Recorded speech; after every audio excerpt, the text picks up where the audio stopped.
So this is the video thumbnail. California Proposition 22 Walmart Spark.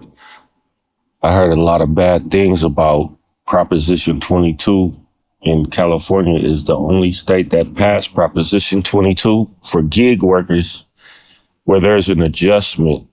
And they say it's a bad thing, but this is what I learned from it.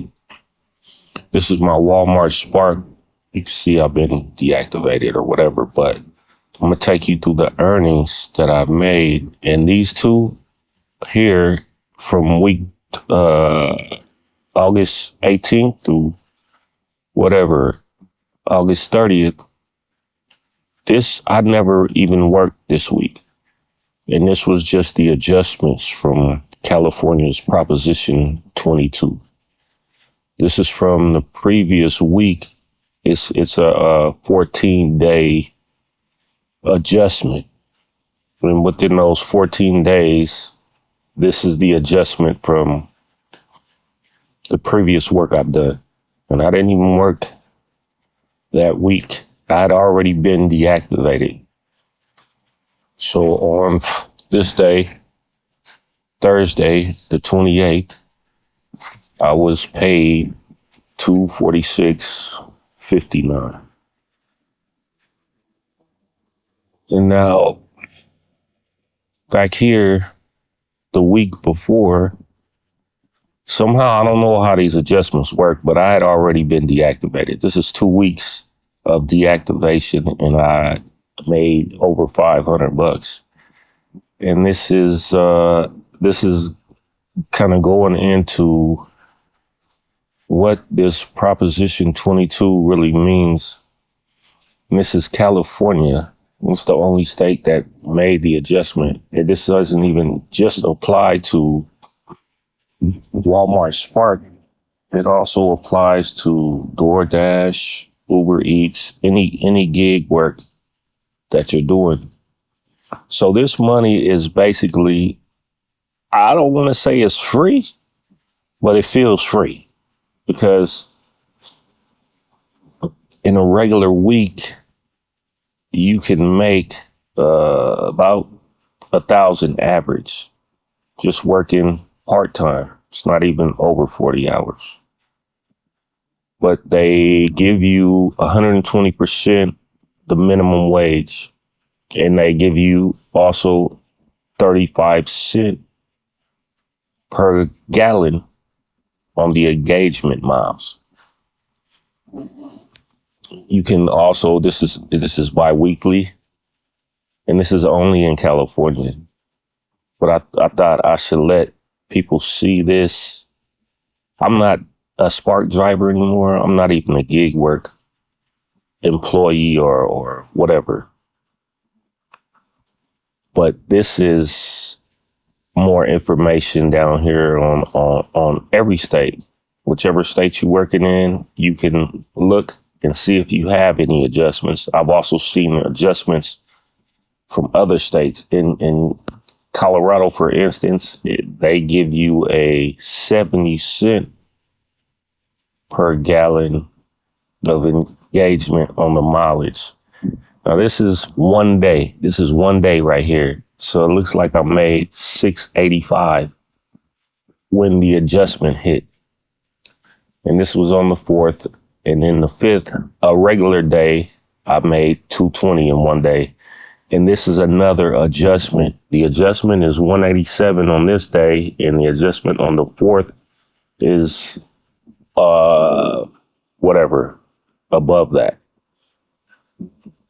But this is 1 week. This is actually 2 weeks of earnings with the adjustments. And so here, these are my regular trips. So Walmart Spark it's a pretty good gig work. You know what I'm saying? You're basically a contractor for Walmart. You're delivering groceries out of your own vehicle. Sometimes Home Depot, sometimes Um, Another store, Sam's Club. Sometimes Sally's Hair Supply, but I usually stick to Walmart.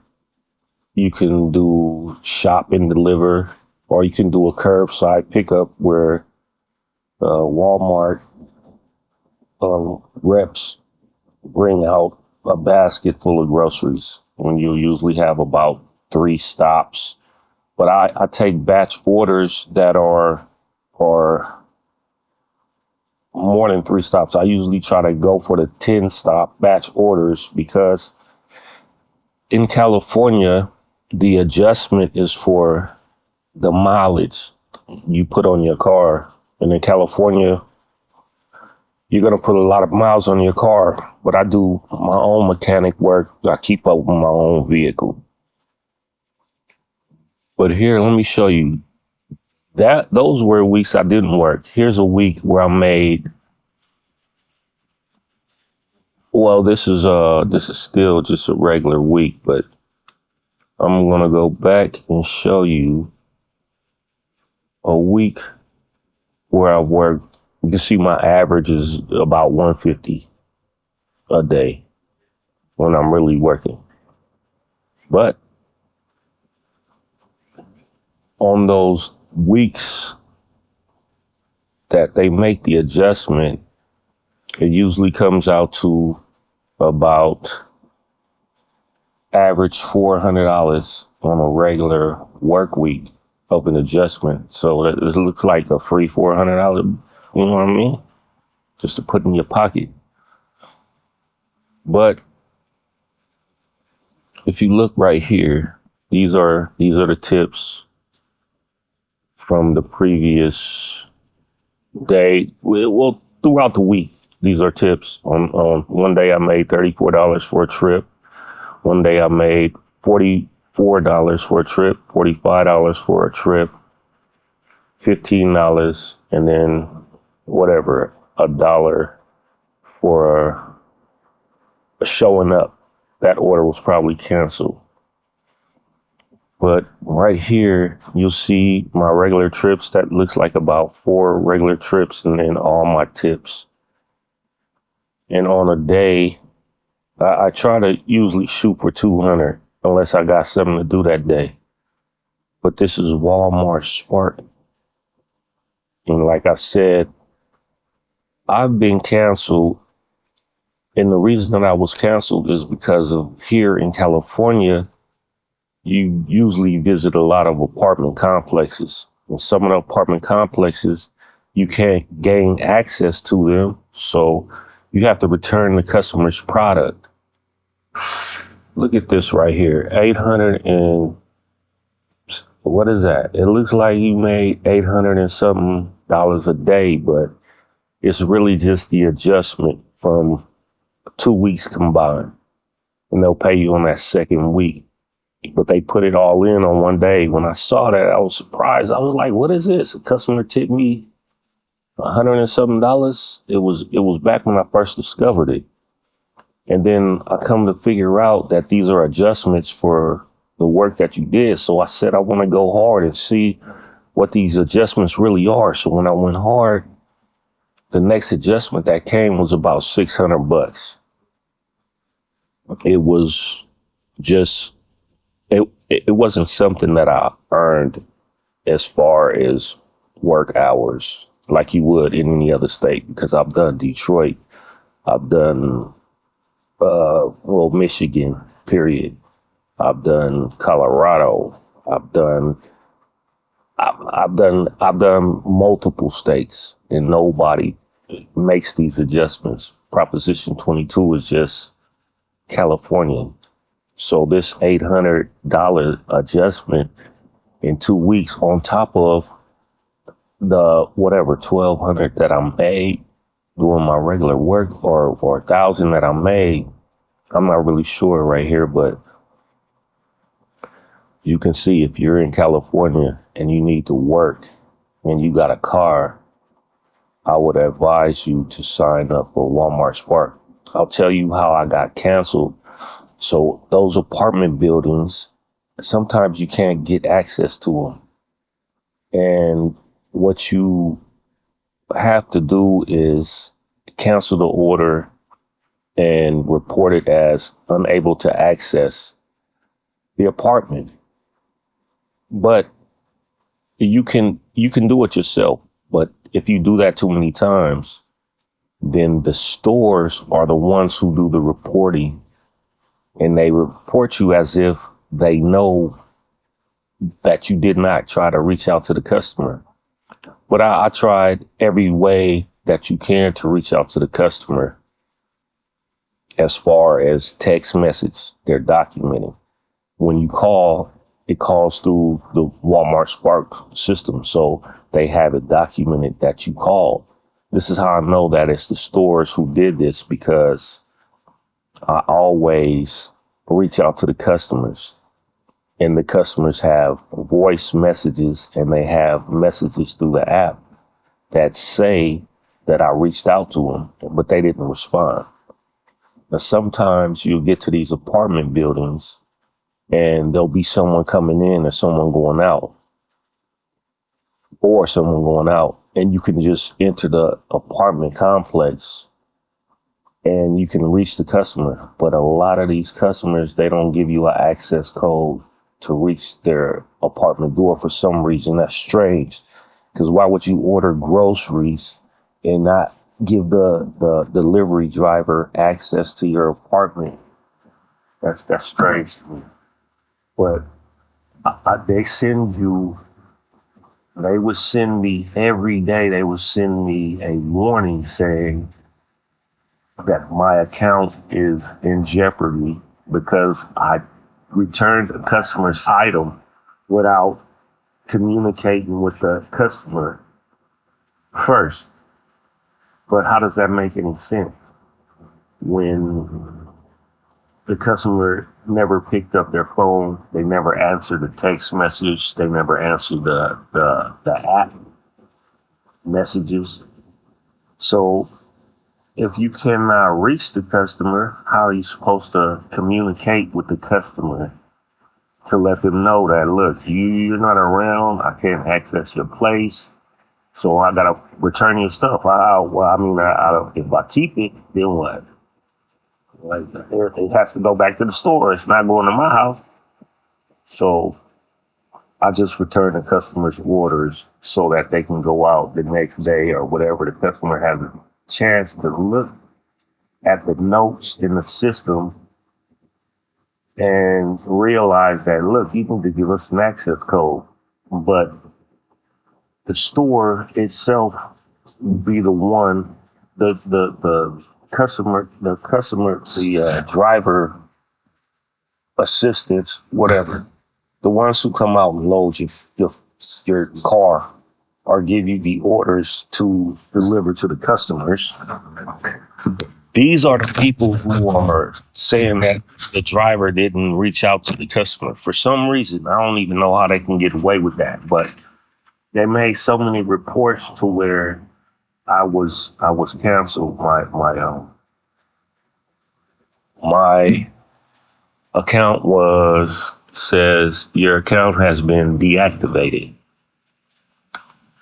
So when every day when they started making these reports, the first time I seen that, I reached out to the driver support. You can call driver support through the app. And I made a note in the system, and I made sure they left a note in the system every time I called. I told them the process that I took to ensure that it's in the system that I reached out to the customer. What they told me was to disregard the warnings and to carry on, and we just return the item to the store. So I would get one day, I would get a warning one day, and as soon as I got the warning, I would stop what I was doing, call the customer service rep, because you see how much money you can make through the app. I was trying to make sure that my account wasn't in jeopardy, because I was trying to see if I could pull 19 hundred that the next week, the next bi-week bi-weekly adjustment. When I pulled the 18, I was like, let me see if I can pull 2,000 for the week, for the bi-weekly. But you get paid every day. You get paid every time you get done doing the delivery. The money hits your account. You know what I mean? But the add up to see they keep track of how much you made throughout the week and throughout the day and throughout the delivery, whatever. You can break it down. You can break it all the way down. So this, I'm telling you, this is lit. This Walmart Spark app, I'm telling you, this thing is lit. If you in California and you got a car, you got insurance, you ain't got no bad driving record, I'm telling you right now, you could pull. Look, in that month, I pulled, I think, over $7,000 for the month, and I was going lightweight. Some days I didn't even work. You can see there, some days I didn't even work. So you can really make a lot of money with this Walmart Spark. Not even that. I also do DoorDash. I mean, I also do Uber Eats. And one day I got like a $60-something adjustment. So I put two and two together. I seen the adjustment through the Walmart app, and I seen the adjustment through the Uber Eats app. Cause I do.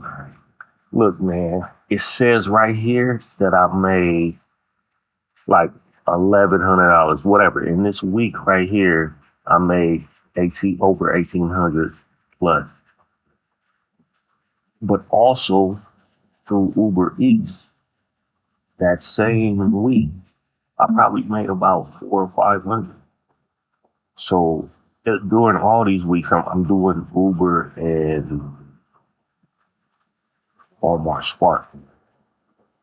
So this right here, this Walmart Spark, this is not even how much I'm making just off of gig apps. I also do Uber Eats while I'm doing Walmart Spark. Sometimes while I'm doing Walmart Spark, I'll have a batch order that has 10 stops. When Uber Eats hit during the delivery of these Walmart orders, because when you do a batch order for Walmart, it's non-perishable. So it's not like their food is gonna get cold or whatever. It needs to be in the freezer. It's not no frozen stuff. So you have the opportunity to turn on both apps. And in the middle of delivering a 10 order, 15 order Walmart Spark batch order, you can stop and pick up an order for Uber Eats that'll pay you whatever. Out here in California, a lot of times they're paying a lot. Like these people be tipping out here. So during the process, you can grab somebody's Uber Eats food, stop what you're doing on Walmart Spark, and pick up their food and deliver their food, and then carry on with your Walmart Spark. That's the key to this gig work with the two of them. I got a friend that's doing it, not with Uber Eats, but they're doing it with DoorDash. So they'll do the same thing. You know what I mean? But this $60 batch order that you're doing through Walmart Spark now turns into it's not 60 no more because you just delivered a $20 Uber Eats order. So now you can just make $80 within a matter of whatever. So yeah, I'm telling you, man, what, start off with Walmart Spark, or if you just doing Uber Eats or DoorDash, I would pick up this Walmart Spark because the adjustments on here are ridiculous. Tell me, man, let me know what y'all doing in the comment section. Y'all doing it? Have you been deactivated? Is you still on? Do you need to know how to get on? Do you want to know any tips or tricks? I got you. Peace.